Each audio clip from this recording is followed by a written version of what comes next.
Good morning students. पिछले video में हमने राज्य नीति के निर्देशक तत्व, संविधान में उल्लेखित राज्य नीति के निर्देशक तत्वों के बारे में अध्ययन किया था। संविधान में कौन कौन से राज्य की नीति निर्देशक तत्वों का उल्लेख किया गया है उसके बारे में अपने विस्तृत अध्ययन कर दिया था। आज हम नीति निर्देशक तत्वों की आलोचना के बारे में अध्ययन करेंगे। आज हम इसकी आलोचना के बारे में अध्ययन करेंगे। आलोचना में क्या है, जिस समय संविधान का निर्माण हो रहा था तो संविधान सभा में और बाहर भी राज्य नीति निर्देशक तत्व के उपबंधों की बहुत आलोचना हुई थी। संविधान के स्वीकृत हो जाने के पश्चात अनेक विद्वानों ने कई आधारों पर इन तत्वों की आलोचना की, जिसके आधार निम्नलिखित हैं। सबसे पहला आधार है वैधानिक शक्ति का अभाव। वैधानिक शक्ति का अभाव का मतलब कानूनी शक्ति का अभाव। इससे पहले अपन ने मूल अधिकारों में देखा था कि मूल अधिकारों को कानून का संरक्षण प्राप्त है। किसका संरक्षण प्राप्त है? कानून का संरक्षण प्राप्त है। लेकिन नीति निर्देशक तत्वों को इस वैधानिक शक्ति का संरक्षण प्राप्त नहीं है। संविधान ने राज्य के नीति निर्देशक तत्वों को एक और तो देश के शासन के मूलभूत माना, किंतु साथ ही वैधानिक शक्ति प्राप्त या न्याय योग्य नहीं है। अर्थात न्यायालय उपयुक्त सिद्धांतों की क्रियान्विति नहीं करा सकते। जैसे मूल अधिकारों की न्यायालय क्रियान्विति करवा सकता है, वैसे नीति के निर्देशक तत्वों की क्रियान्विति नहीं करवा सकता। अतः आलोचकों की राय में ये निर्देशक तत्व शुभ इच्छाएं, कौन सी इच्छाएं हैं? शुभ इच्छाएं और नैतिक आदेश या ऐसी राजनीतिक घोषणाओं के समान हैं जिनका कोई संवैधानिक महत्व नहीं है। अर्थात न्याय योग्य नहीं है, इनका कोई संवैधानिक महत्व भी नहीं है। इसलिए वैधानिक शक्ति के अभाव की वजह से इनकी आलोचना की गई। दूसरा है निर्देशक तत्व काल्पनिक आदर्श मात्र है। निर्देशक तत्व क्या है? एक काल्पनिक है और एक आदर्श है केवल ये। आलोचकों का मानना है कि निर्देशक तत्वों में ऐसे काल्पनिक आदर्शों का चित्रण किया गया है जिन्हें क्रियान्वित करना निश्चित रूप से बहुत दूर की बात है। तीसरा है यह संप्रभुत्व संपन्न राज्य में अप्राकृतिक है। किसमें? एक संप्रभुता संपन्न राज्य में अप्राकृतिक है। संप्रभुता संपन्न राज्य में इस प्रकार के सिद्धांतों को ग्रहण करना अप्राकृतिक भी प्रतीत होता है। एक उच्च सत्ता अधीनस्थ सत्ता को आदेश दे सकती है। एक उच्च सत्ता क्या करती है? अधीनस्थ सत्ता को आदेश दे सकती है। लेकिन एक संप्रभुत्व संपन्न राज्य को आदेश दिया जाए, यह नितांत अस्वाभाविक जान पड़ता है। विधिवेताओं की दृष्टि से में एक संप्रभुत्व संपन्न राज्य को इस प्रकार के आदेशों का कोई औचित्य नहीं है। इसलिए यह संप्रभुत्व संपन्न राज्य में एक अप्राकृतिक लगता है। चौथा है संवैधानिक गतिरोध उत्पन्न होने की आशंका। चौथा आलोचना क्या है? संवैधानिक गतिरोध उत्पन्न होने की आशंका। कैसे? संवैधानिक जो विधिवेता है उन्होंने आशंका व्यक्त की कि ये तत्व संवैधानिक द्वंद्व और गतिरोध के कारण भी बन सकते हैं। कैसे बन सकते हैं कारण? संविधान सभा में सनातनम ने यह भय प्रकट किया कि इन निर्देशक तत्वों के कारण राष्ट्रपति तथा प्रधानमंत्री अथवा राज्यपाल और मुख्यमंत्रियों के बीच मतभेद पैदा हो सकता है। यदि शासन निर्देशक तत्वों के विरुद्ध व्यवस्थापिका से कोई विधेयक स्वीकृत करवा लेता है तो राष्ट्रपति या राज्यपाल इस आधार पर विधेयक पर निषेधाधिकार का प्रयोग कर सकते हैं कि वह शासन के मूलभूत सिद्धांत निर्देशक तत्वों के विरुद्ध है। इस प्रकार की घटनाएं कार्यपालिका के औपचारिक प्रधान और वास्तविक प्रधान के बीच मतभेदों को जन्म देती है और इससे संसदीय प्रजातंत्र को गंभीर आघात पहुंचता है। इन संवैधानिक गतिरोध उत्पन्न कैसे होगा कि यदि कोई निर्देशक तत्वों के विरुद्ध व्यवस्थापिका यदि कोई निर्देशक तत्वों के विरुद्ध विधेयक के लाती है और उनको स्वीकृत करवाने के लिए प्रयास करती है, तो ऐसी स्थिति में क्या है, प्रधानमंत्री और राष्ट्रपति और राज्यों में मुख्यमंत्री और राज्यपाल के बीच एक गतिरोध उत्पन्न हो जाएगा कि वो इसके ऊपर निषेधाधिकार का प्रयोग इस आधार पे करेंगे कि भाई ये मूलभूत सिद्धांत जो विधेयक है, ये मूलभूत सिद्धांत निर्देशक तत्वों के विरुद्ध है। इसलिए आलोचकों ने कहा कि भाई इसकी इसमें आपस में गतिरोध भी, सरकारों में आपस में संवैधानिक गतिरोध उत्पन्न हो जाएगा। तो नीति निर्देशक तत्वों की आलोचना क्या क्या थी? वैधानिक शक्ति का अभाव, निर्देशक तत्व काल्पनिक, एक संप्रभुत्व संपन्न राज्य में अप्राकृतिक और संवैधानिक गतिरोध उत्पन्न होने की आशंका। अब आलोचना तो है इनकी, लेकिन नीति निर्देशक तत्वों का कुछ महत्व भी है। नीति निर्देशक तत्वों का कुछ महत्व भी है। तो महत्व में क्या है? पहला महत्व इनका है, निर्देशक तत्वों के पीछे जनमत की शक्ति है। अब से पहले अपने आलोचना में क्या पढ़ा था कि निर्देशक तत्व न्यायालय द्वारा क्रियान्वित नहीं किए जा सकते, लेकिन इनके पीछे किसकी शक्ति है? जनमत की शक्ति है, जनमत की सत्ता होती है। जो प्रजातंत्र में सबसे बड़ा न्यायालय है, जनमत प्रजातंत्र में क्या है? सबसे बड़ा न्यायालय। सरकार किसके प्रति उत्तरदायी है? जनता के प्रति। और सरकार यदि इनकी अवहेलना करती है, सरकार यदि कोई भी सरकार इनकी अवहेलना करती है, तो सबसे पहला तो क्या होगा कि इनका उल्लंघन करने पर या इनकी अवहेलना करने पर जो विपक्ष होता है उसको एक तो विरोध करने का मौका मिल जाएगा, शक्तिशाली विरोध को जन्म देगा। व्यवस्थापिका के अंदर इन किसका? विपक्ष का सामना करना पड़ेगा। और व्यवस्थापिका के बाहर जब निर्वाचन के समय में, जब निर्वाचकों के सामने जब सरकार जाएगी, तो निर्वाचकों को भी इसका जवाब देना पड़ेगा। इसलिए निर्देशक तत्वों के पीछे जनमत की शक्ति है, इसलिए भी इनका महत्व है। दूसरा है नैतिक आदर्शों के रूप में महत्व। दूसरा क्या है? नैतिक आदर्शों के रूप में महत्व। कैसे है? निर्देशक तत्व केवल नैतिक धारणाएं मान लिया जाए तो इस रूप में, इस आधार पर महत्व है। जैसे ब्रिटेन में मैग्ना कार्टा, फ्रांस में मानवीय तथा नागरिक अधिकारों की घोषणा, और अमेरिकी संविधान की प्रस्तावना में कोई वैधानिक शक्ति प्राप्त नहीं है, फिर भी इन देशों के इतिहास में इनका प्रभाव पड़ा है। इसी प्रकार उचित रूप से यह आशा की जा सकती है कि ये निर्देशक तत्व भारतीय शासन की नीति को निर्देशित और प्रभावित करेंगे।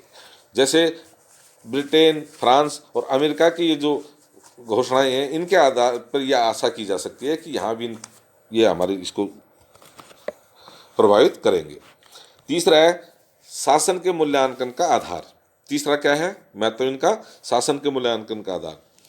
नीति निर्देशक तत्वों द्वारा जनता को शासन की सफलता और असफलता की जांच करने का मापदंड भी प्रदान किया जाता है। निर्देशक तत्वों द्वारा जनता सरकार की सफलता और असफलता का मापदंड कर सकती है। शासक दल के द्वारा अपने मतदाताओं को निर्देशक सिद्धांतों के संदर्भ में अपनी सफलताएं बतानी होंगी और शासन शक्ति पर अधिकार करने के इच्छुक राजनीतिक दल को इन तत्वों के क्रियान्वित के प्रति अपनी तत्परता और उत्साह दिखाना होगा। इस प्रकार निर्देशक तत्व जनता को विभिन्न दलों की तुलनात्मक जांच करने के योग्य बना देंगे। शासन का मूल्यांकन कैसे? कि भाई नीति निर्देशक तत्वों की किन सरकारों ने नीति निर्देशक तत्वों को ज़्यादा से ज़्यादा लागू किया, तो ये क्या करेंगे? निर्देशक तत्व जनता के विभिन्न दल, मतलब जनता को जो अपने विभिन्न दल हैं, इनकी तुलनात्मक जांच के योग्य बना देंगे। चौथा है सामाजिक आर्थिक क्रांति के साधन। 1947 में राजनीतिक स्वतंत्रता हमने प्राप्त कर ली थी, लेकिन राजनीतिक स्वतंत्रता देश की सामान्य जनता की सामाजिक आर्थिक स्थिति सुधारने का एक साधन है। इस प्रकार की सामाजिक आर्थिक क्रांति का मार्ग निर्देशक तत्वों में बताया गया। अतः निर्देशक तत्वों को क्रियान्वित करते हुए सामाजिक आर्थिक क्षेत्र के अंतर्गत नवीन युग में प्रवेश किया जा सकता है। पांचवा है संविधान की व्यवस्था में व्याख्या में सहायक। पांचवा क्या है? संविधान की व्याख्या में सहायक।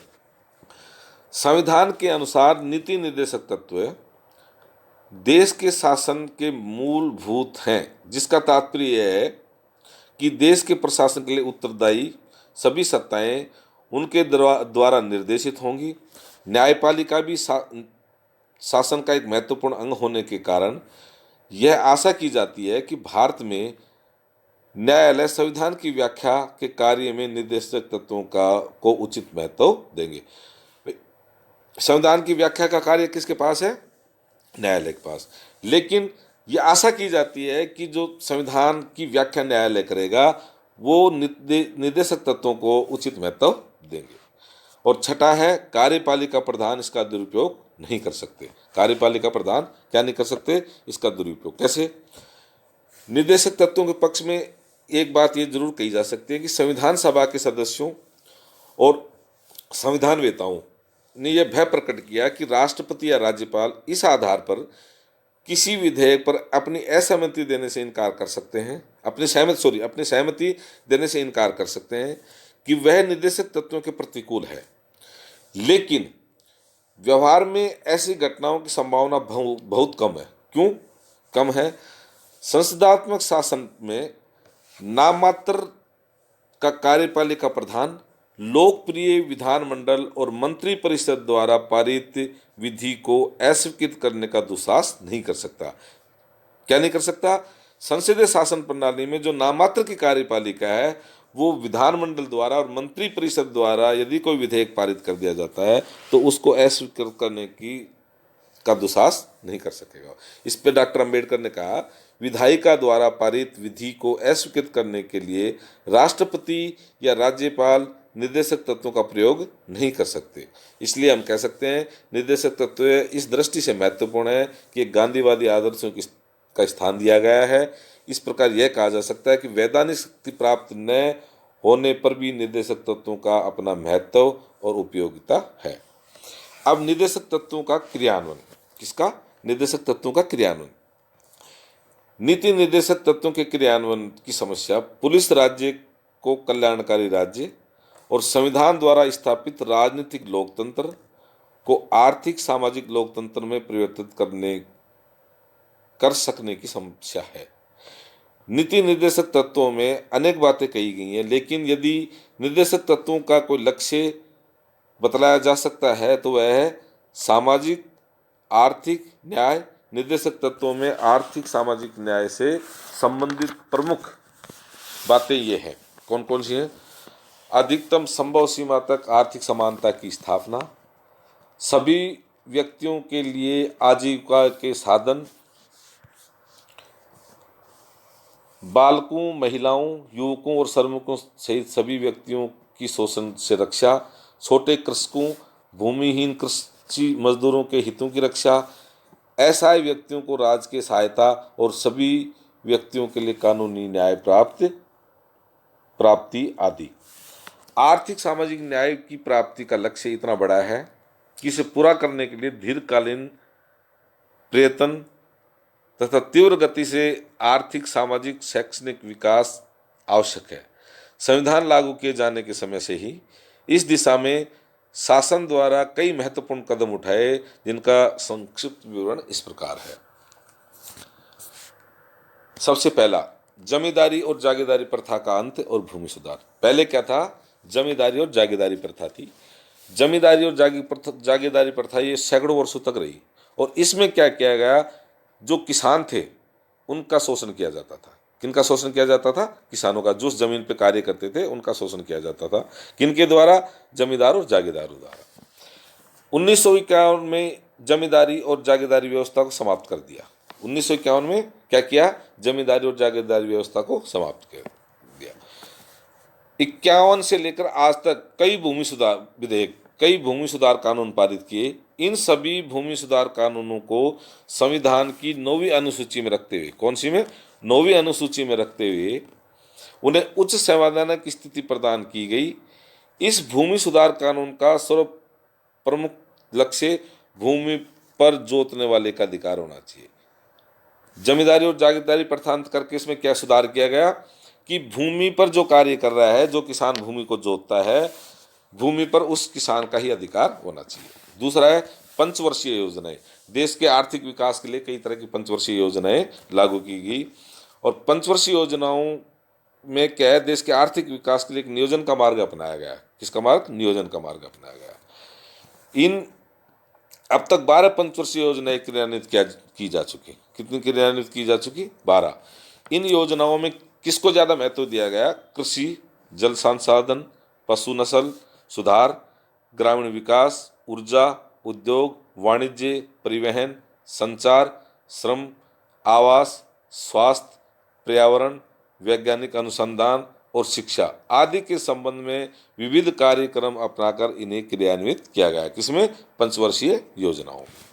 तीसरा, पंचायती राज और स्थानीय स्वशासन। तीसरा क्या है? पंचायती राज और स्थानीय स्वशासन। निर्देशक तत्व, नीति निर्देशक तत्वों में ग्राम पंचायतों की स्थापना और स्वायत्त शासन की इकाइयों का रूप देने की बात कही गई। ग्राम पंचायतों की स्थापना और स्वायत्त शासन की इकाइयों का रूप देने की बात कही गई। अतः 2 अक्टूबर 1959 से पंचायत राज की व्यवस्था को अपनाया गया और व्यवहार के अंतर्गत पंचायत राज की व्यवस्था में जो कमियां देखी गई उन्हें दूर करने के लिए 1993 में संसद में 73वां संविधान संशोधन अधिनियम पारित किया गया। कौन सा? 73वां संविधान संशोधन। इस संशोधन अधिनियम के आधार पर संविधान की 11वीं अनुसूची में व्यवस्था की गई पंचायत राज को संवैधानिक दर्जा प्रदान किया गया। 11वीं अनुसूची में 73वें संविधान संशोधन में 1993 में 11वीं अनुसूची में पंचायती राज को संवैधानिक दर्जा प्रदान किया। इसी प्रकार 74वें संविधान संशोधन अधिनियम, कौन सा? 74वें संविधान संशोधन अधिनियम के आधार पर शहरी क्षेत्रों में स्थानीय स्वशासन की व्यवस्था को सुदृढ़ करने का प्रयास किया गया। 74 में क्या किया गया? 74वें संविधान संशोधन में शहरी क्षेत्र में स्थानीय स्वशासन की व्यवस्था को सुदृढ़ करने का प्रयास किया गया। चौथा, कमजोर वर्गों का कल्याण, जैसे SC ST और पिछड़े वर्ग OBC के लोगों के लिए संविधान और शासन ने विशेष सुविधाएं उपलब्ध करवाई। इसमें क्या क्या? प्रतिनिधि संस्थाओं में अनुसूचित जाति SC और अनुसूचित जनजाति ST के लिए आरक्षण की अवधि 95वें संविधान संशोधन 2010 के आधार पर 25 जनवरी 2020 तक बढ़ा दी गई। सरकारी नौकरियों के लिए विशेष दावों की व्यवस्था को अपनाया गया, जिसके लिए कोई समय सीमा निर्धारित नहीं की गई, और संसद तथा विधानमंडलों के लिए जनसंख्या के अनुपात में स्थान आरक्षित किए गए। 1990 में 65वें संविधान संशोधन अधिनियम के आधार पर एक उच्च स्तरीय 7 सदस्यीय अनुसूचित जाति आयोग की स्थापना कर एक संवैधानिक दर्जा प्रदान किया गया। 73वें और 74वें में मैंने अभी आपको बताया था। 73वें 74वें जो संविधान संशोधन पंचायत राज और नगर निकायों के लिए था। इस संशोधन अधिनियम के आधार पर पंचायती राज संस्थाओं और शहरी क्षेत्रों की स्थानीय स्वशासन संस्थाओं में महिलाओं के लिए 30% आरक्षण 30% स्थान आरक्षित किए गए। वर्ष 2011 में पंचायती राज संस्थाओं में महिलाओं के लिए आरक्षण 30% से बढ़ाकर के 50% कर दिया गया। तो महिलाओं के आरक्षण की इस व्यवस्था में महिला जागृति और उत्थान को निरंतर आगे बढ़ाया। आशा की जाती है कि कदम महिला जागृति की दिशा में निरंतर आगे बढ़ेगा। 93वें संविधान संशोधन 2005 के आधार पर ही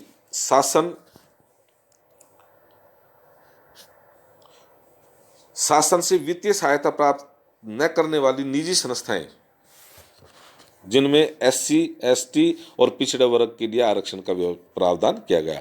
93वें संविधान संशोधन किया गया भाई यदि कोई वित्तीय सहायता प्राप्त नहीं कर रही निजी संस्थाएं, उनमें भी SC ST और OBC के लिए आरक्षण का प्रावधान किया गया। सामाजिक सुरक्षा में कई कार्य किए गए। सामाजिक सुरक्षा में बालकों के शोषण की रक्षा के लिए अनेक कानून पारित किए। युवकों के लिए और बालकों के शोषण की रक्षा के लिए अनेक कानून पारित किए। कुछ राज्यों ने तो वृद्धावस्था पेंशन व्यवस्था चालू की।